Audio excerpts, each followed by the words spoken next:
샬롬. 오늘도 하나님의 말씀 같이 함께 또 묵상하며 은혜를 나누겠습니다.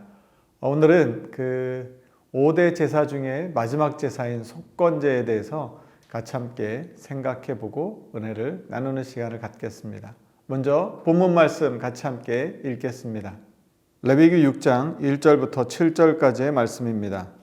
여호와께서 모세에게 말씀하여 이르시되 누구든지 여호와께 신실하지 못하여 범죄하되 곧 이웃이 맡긴 물건이나 전당물을 속이거나 도둑질하거나 착취하고도 사실을 부인하거나 남의 잃은 물건을 줍고도 사실을 부인하여 거짓 맹세하는 등 사람이 이 모든 일 중에 하나라도 행하여 범죄하면 이는 죄를 범하였고 죄가 있는 자니 그 훔친 것이나 착취한 것이나 맡은 것이나 잃은 물건을 주운 것이나 그 거짓 맹세한 모든 물건을 돌려보내되 곧 그 본래 물건의 5분의 1을 더하여 돌려보낼 것이니 그 죄가 드러나는 날에 그 임자에게 줄 것이요 그는 또 그 속건 제물을 여호와께 가져갈지니 곧 내가 지정한 가치대로 양떼 중 흠 없는 순양을 속건 제물을 위하여 제사장에게로 끌고 갈 것이요 제사장은 여호와 앞에서 그를 위하여 속죄한즉 그는 무슨 허물이든지 사함을 받으리라.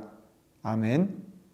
속건 제물을 영어 성경에서는 guilt offering이라고 합니다. 그러니까 이 허물, 이 죄에 대한 제사라고 이렇게 표현합니다. 우리말에서도 이 속건제의 이 건은 이 허물건입니다. 그래서 허물의 그 죄사함을 받는 제사를 속건제라고 합니다. 그런데 이 내용을 보시면 알겠지만 이 속건제는 다른 제사랑 조금 다른 부분이 그 잘못한 것에 대한 배상에 대한 내용들이 나옵니다. 그래서 다른 이름으로는 배상제라고 하기도 합니다. 속건제는 5장 14절부터 그 내용을 다루고 있는데요. 이 내용을 보면 특별히 이 돈에 대한 내용, 이 물질적인 보상에 대한 내용이 많이 나오는 것을 볼 수 있습니다. 그렇다고 해서 이 속건제는 그럼 이렇게 물질적 보상만 하는 것을 말하냐, 어떤 그런 배상법에 관한 것이냐, 그렇지는 않습니다. 속건제도 역시 제사입니다.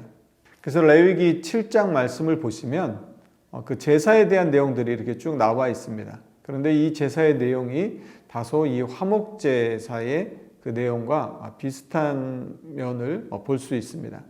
속건제의 규례는 이러하니라. 이는 지극히 거룩하니 번제물을 잡는 곳에서 속건제의 번제물을 잡을 것이요 제사장은 그 피를 제단 사방에 뿌릴 것이며 그 기름을 모두 들이되 곧 그 기름진 꼬리와 내장에 덮인 기름과 두 콩팥과 그 위에 기름 곧 허리 쪽에 있는 것과 간에 덮인 거풀을 콩팥과 함께 떼어내고 제사장은 그것을 다 제단 위에서 불살라 여호와께 화제로 드릴 것이니 이는 속건제니라. 여러분, 우리가 앞에 화목제사에 대해서 우리가 다뤘기 때문에 여러분 내용을 보시면 이 기름에 관한 내용이 나오는 걸 보면 이 화목제사에 드려졌던 그 방법들과 비슷한 것을 아마 보실 수 있을 겁니다.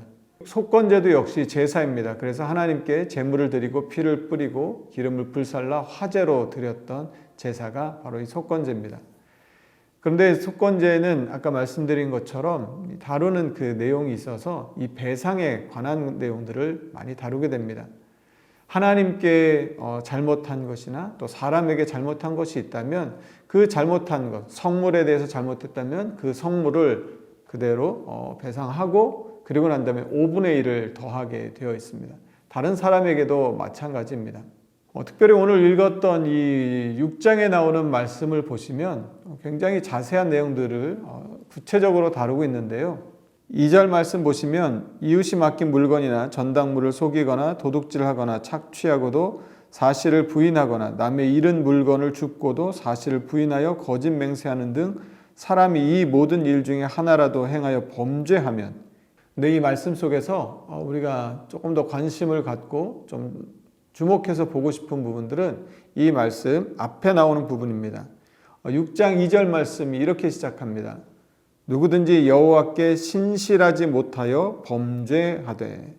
그러니까 이웃이 맡긴 물건이나 전당물이나 착취하거나 주 물건을 돌려주지 않거나 거짓 맹세하는 이런 많은 일들, 우리가 일상생활 속에서 자주 접하게 되는 이런 죄들에 대해서 성경은 뭐라고 말하냐면 여호와께 신실하지 못하여 범죄한 것이라고 말씀합니다.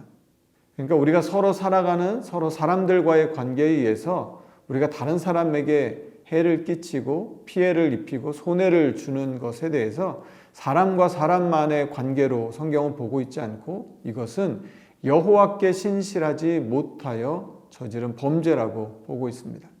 여러분, 우리가 생각할 때 다른 사람과의 관계에서 우리가 잘못을 저지르는 것에 대해서 그냥 우리는 개인적인 그 사람과의 관계, 그 사람과의 문제만 해결하면 될 것처럼 생각하는데 성경은 그렇게 보고 있지 않다는 것입니다.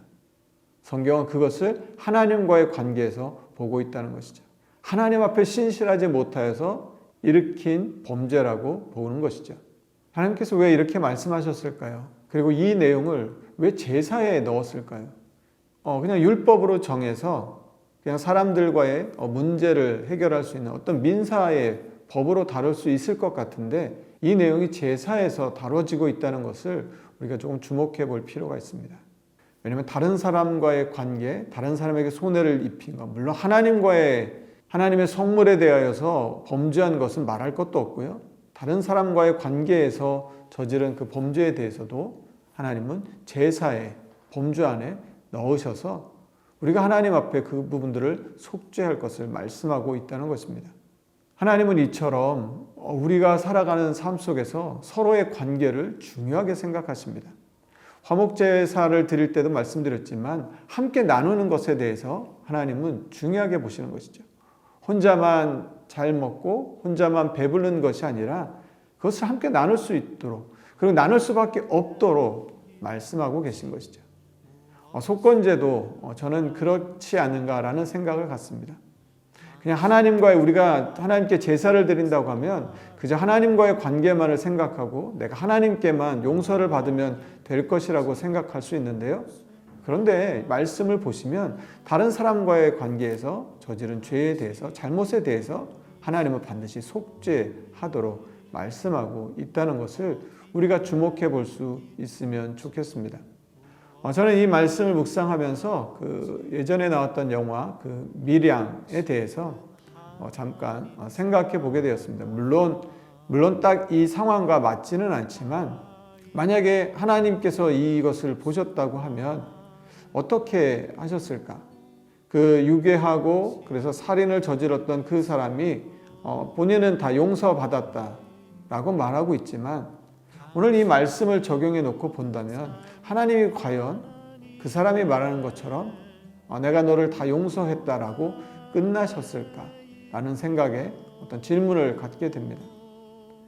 하나님은 우리가 이웃들과 함께 살아가는 그 삶 속에서 이웃들에게 해를 끼치고 그들의 삶을 고통스럽게 하고 그들의 삶에 손해와 피해를 준 것에 대해서는 우리가 갚기를 그래서 함께 공동체를 이루어서 살아가는 그 삶이 서로를 화평하고 사랑과 우애가 돈독한 삶을 살아가기를 아마 바라셨던 것 같습니다.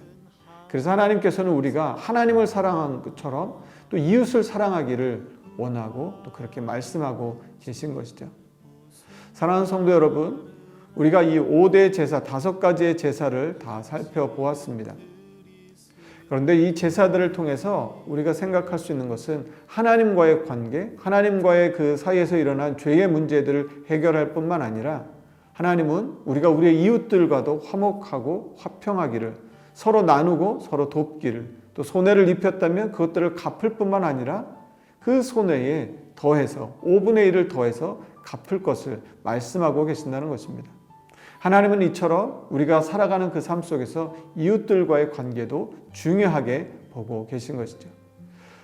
사랑하는 성도 여러분, 오늘도 우리는 많은 사람들과 함께 살아갑니다. 우리 주변에 있는 사람들, 우리가 직장이나 가정이나 이웃이나 우리의 삶의 터전에서 만나게 되는 그 많은 사람들과의 관계 속에서 우리는 어떻게 살고 있습니까? 그들의 삶에 혹시 손해를 입히고 살고 있지는 않습니까?